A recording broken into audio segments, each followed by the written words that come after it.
نون کا نقطہ.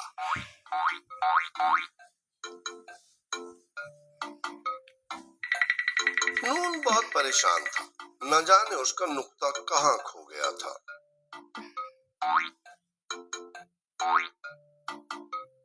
وہ الف کے گھر گیا. الف ورزش کر رہا تھا.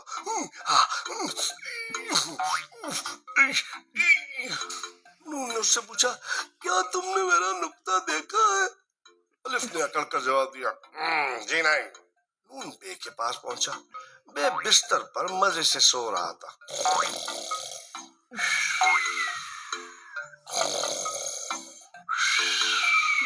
نون نے اسے جگایا اور پوچھا، کیا تم نے میرا نقطہ لیا ہے؟ نہ بابا. بے کروٹ بدل کر پھر سو گیا. باغ میں دو بہنیں پے اور تے کھیل رہی تھیں.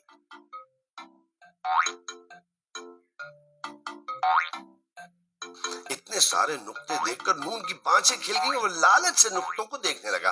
تے نے جھٹ نقطے اپنی گود میں رکھ لیے اور پے فوراً اپنے نقطوں پر بیٹھ گئی. قریب ہی ٹے اور سے ٹہل رہے تھے. نون نے غور سے ٹے کو دیکھا. ہاں، یہ کیسا نقطہ ہے؟ ٹے نے کہا، یہ نقطہ نہیں ہے، توئے ہے، اور آگے بڑھ گیا. نون سے کے پاس آیا. ایک نقطہ مجھے دے دو پلیز. ہرگز نہیں، سے نے جواب دیا. تم چاہتے ہو میں تے بن جاؤں؟ اب کیا کروں؟ نون نے سوچا. کیا بازار سے خریدوں؟ بازار میں جیم اور چے ٹافیاں خرید رہے تھے. نون کو جو آتا دیکھا تو دونوں بھاگ گئے.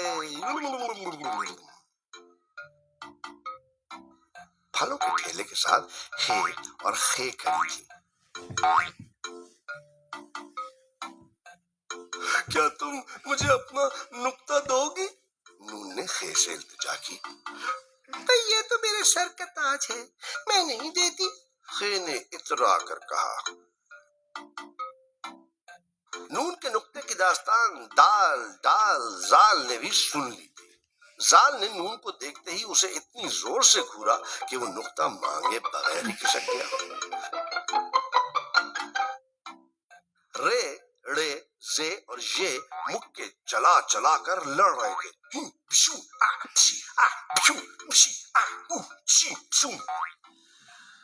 اس سے پہلے کہ نون نقطہ مانگتا، ایک مکہ اس کو بھی پڑ گیا اور وہ جان بچا کر بھاگا.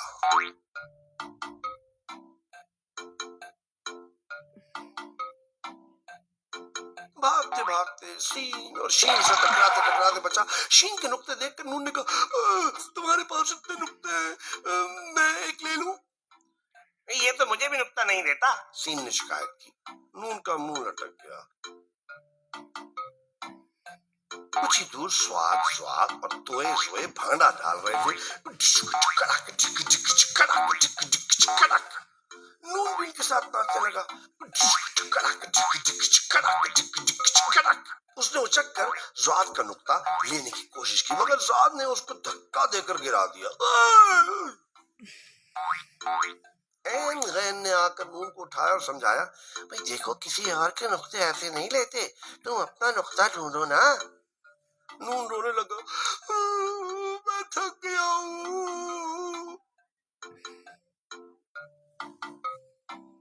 سے نے اسے بہلایا. کاف کھانا لے کر آیا. کاف اور کاف نے کہا، بھائی مت رو، اچھا لو ہماری ڈنڈیاں لے لو. لیکن نون کو نقطہ چاہیے تھا. وہ مایوس ہو کر شہر سے باہر چلا گیا. کھیتوں میں لام میم اور واو کام کر رہے تھے. کسی کے پاس نقطہ نہیں تھا. نون وہیں پگ ڈنڈی پہ بیٹھ گیا. ہنسنے کی آواز آئی. نون نے ادھر ادھر دیکھا.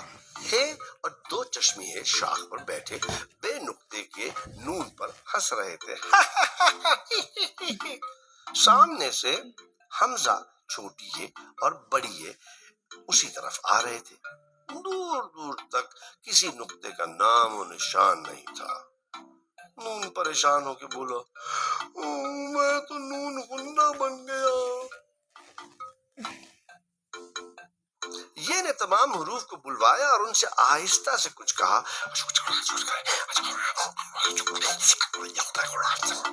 سب حروف ادھر ادھر بھاگے. رے اور یہ پھر لڑنے لگے. سے اور زوات وہیں بیٹھے رہے. باقی حروف ایک ایک کر کے تھوڑی دیر میں لوٹ آئے. کوئی کچھ لایا, کوئی کچھ. زال, زوئے اور حمزہ کو کچھ نہ ملا. دو چشمی ہے دھنک کے بیچ بیٹھ کر آ گیا تھا. ہے حلوائی کو اٹھا لایا. نون خوش ہو گیا, کہنے لگا نقطہ تو کھو گیا, میں تے سے تارا لے لیتا ہوں. اتنے میں آواز آئی میں کھویا تھوڑی تھا, میں تو تمہارے ساتھ چھپن چھپائی کھیل رہا تھا. نون کا نقطہ پھدک کر سامنے آ گیا اور اچک کر نون کے پیٹ میں بیٹھ گیا. الف سے یہ تک سب حروف تہجی میں کھڑے ہو گئے. الف بے پے تے تے سے جیم چے ہے خے دال دال سال رے رے زے ژے سین شین صاد صاد توئے زوئے عین غین فے قاف کاف کاف لام میم نون واو ہے. دو چشمی ہے, حمزہ چھوٹی ہے بڑی ہے.